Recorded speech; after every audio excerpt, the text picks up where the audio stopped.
রাস্তাঘাট নাই, রাস্তাঘাট কোনো কিছু নাই। আর একজন খেলোয়াড় হিসেবে হলে সিট পাওয়াটা এটা কর্তব্য। বিশ্ববিদ্যালয় খেলা ফুটবল টিমের সদস্য বিশ্বাস থেকে আল্লাহ যদি কবুল করে খেলোয়াড়দের জন্য করবো, সাধারণ শিক্ষার্থীদের জন্য করবো।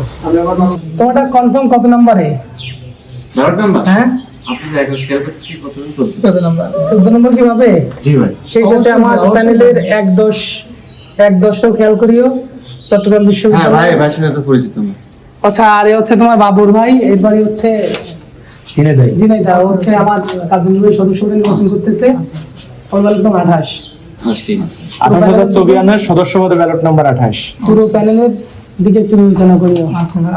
আর ছাত্র দলের কর্মকাণ্ড চট্টগ্রাম বিশ্ববিদ্যালয়ের ক্ষেত্রে এটা হচ্ছে পর্যালোচনা করিও 1 থেকে 6 বা এই যে 5 আগস্টের পরে শিক্ষার্থীদের বিপক্ষে কখনো যায় নাই। শিক্ষার্থীরা কিন্তু প্রত্যেকটা যৌক্তিক আন্দোলনের ছাত্রদল সংগঠনে ছিল।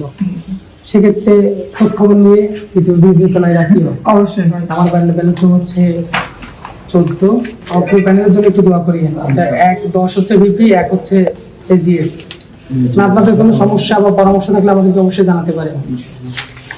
আমরা হচ্ছে ইশতেহার তৈরি করবো, তো ইশতেহারে হচ্ছে আপনাদের শিক্ষার্থীদের জন্য এই যে আপনারা কটেজে আছেন বা যারা হলে আছে, আকাশ পাতাল তফাৎ, আলো বাতাস। দিনের বেলায় তো এখানে আলো নাই, আবাসনটাই আর কি আমাদের প্রধান সমস্যা চট্টগ্রাম বিশ্ববিদ্যালয়ে। আবাসন সমস্যা ইনশাল্লাহ সমাধান করা হবে। আপনাদের দোয়া এবং ভোট দুটাই প্রত্যাশা করতেছি।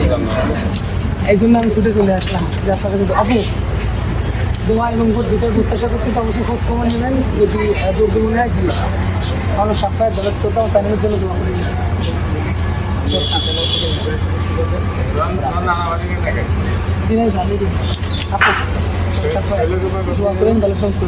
আসলাম আপনাদের দুয়ারে। আমার নাম মোহাম্মদ সাফায়েত হোসেন, আমি ছাত্রদল থেকে জিএস ক্যান্ডিডেট।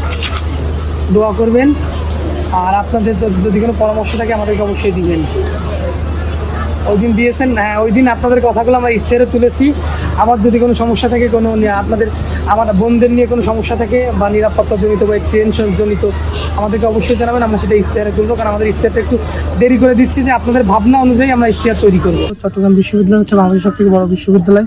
6 দশক পেরিয়ে গেলেও এখন পর্যন্ত শুধুমাত্র 22% শিক্ষার্থী আবাসন সুবিধাটা ভোগ করতেছেন। আবাসন সমস্যা একটা সমাধান হবে বলে আমি মনে করি। আর এছাড়াও দীর্ঘমেয়াদী পরিকল্পনা অবশ্যই নিতে হবে, কারণ এভাবে তো আর একটা বিশ্ববিদ্যালয় চলতে পারে না। কারণ একটা স্টুডেন্ট যদি বাইরে জরাজীর্ণ এবং পর্যাপ্ত আলো বাতাসহীন বা স্যানিটারি সমস্যা, পানির সমস্যাহীন একটা কটেজে থাকে, তো সেক্ষেত্রে তাদের মানসিক বিকাশ করতে সমস্যা হবে।